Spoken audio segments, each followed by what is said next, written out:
Folks, it's early, early Monday morning, and that can only mean one thing, and that is simply that the weekend is over. So good morning. It's a new week, new opportunities, time to get to it. Last week of August, too, getting ready to usher in September. So, like I said, let's get to it. The answer to the previous trivia question was none other than Subway restaurants. Pretty easy trivia question. It wasn't too challenging. So in 1965, this is really cool history, folks. Check this out. In 1965, a 17-year-old kid, 17 years old, named Fred DeLuca, it's a true story, had a dream.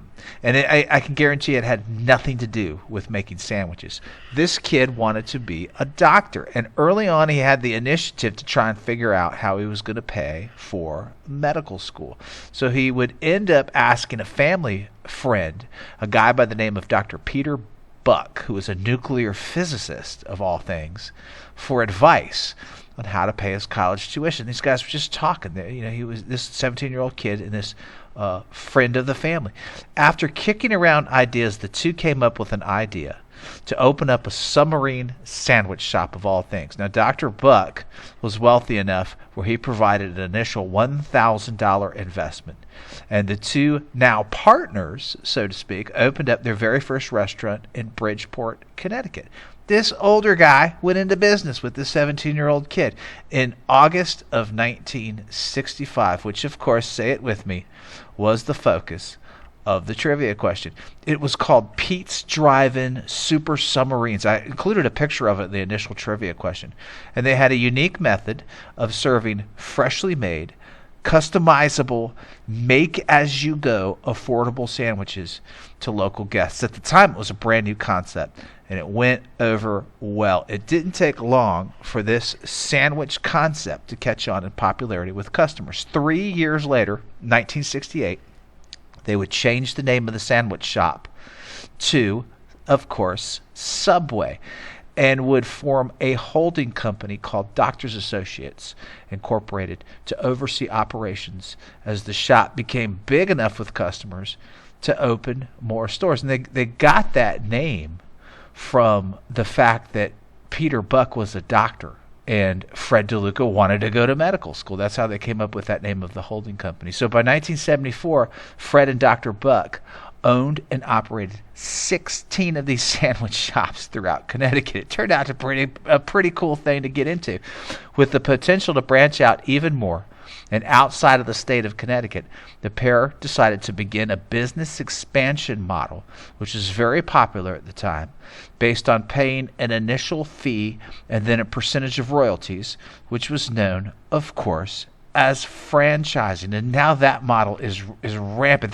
Franchising is everywhere with everything now. So at the time, utilizing the concept of franchising was exactly what Subway needed to launch that sandwich making concept and business model, and to launch the brand into a period of absolute incredible growth and popularity. The rest, as I like to say, is Subway history. It's a really, really great story. Now check out some of this timeline stats. 1970, let's jump to 1978.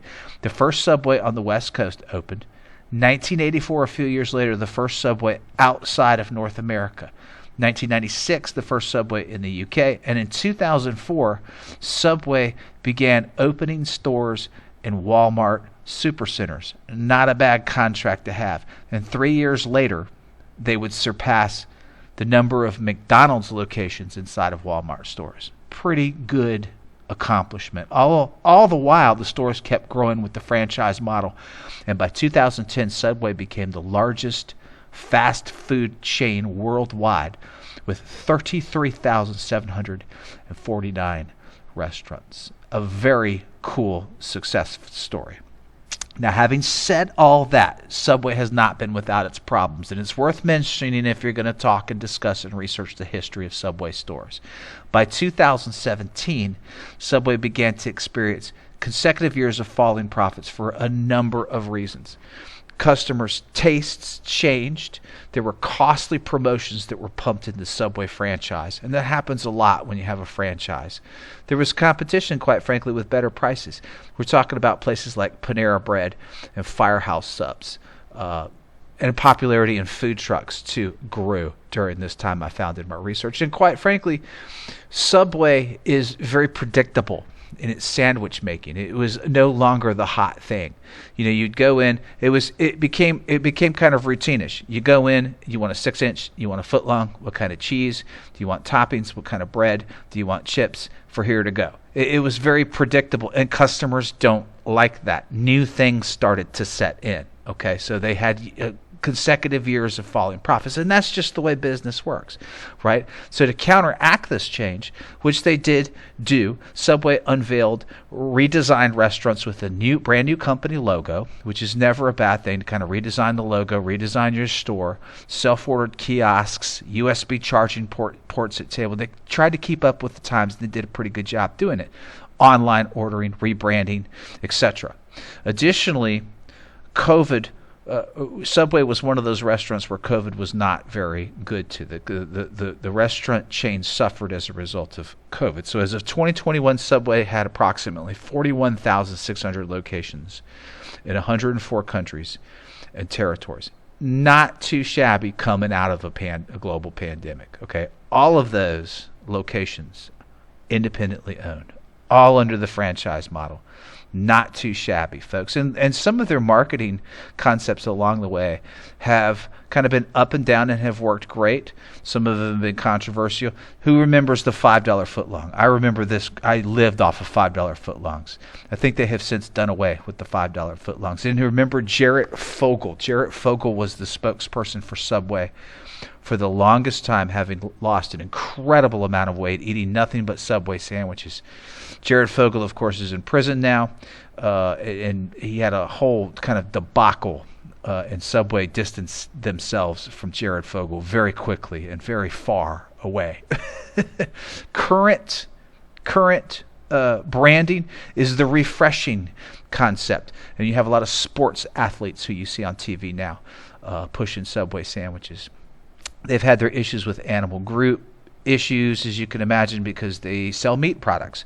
Franchise relations for the foot-long trademark even went before a legal dispute. Is it actually 12 inches? Yes, that actually happened, folks. So there you go. That's Subway. Still a great place to get an affordable sandwich. If you're on the run, most of us have like an hour, 30 minutes to an hour for lunch. It's a great place to stop, get you a sandwich, get you some good food, man. Check it out. All right, folks, here we go, off and running, brand new week. Let's wrap up August.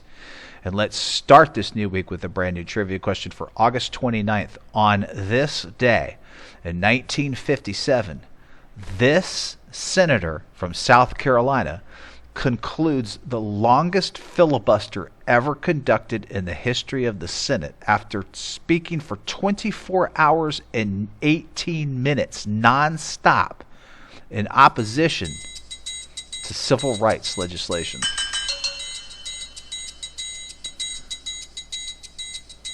Good luck, folks. Have a great week.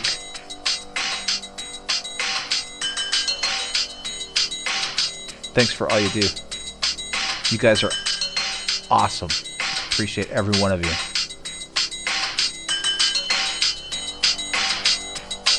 I'll see you next time.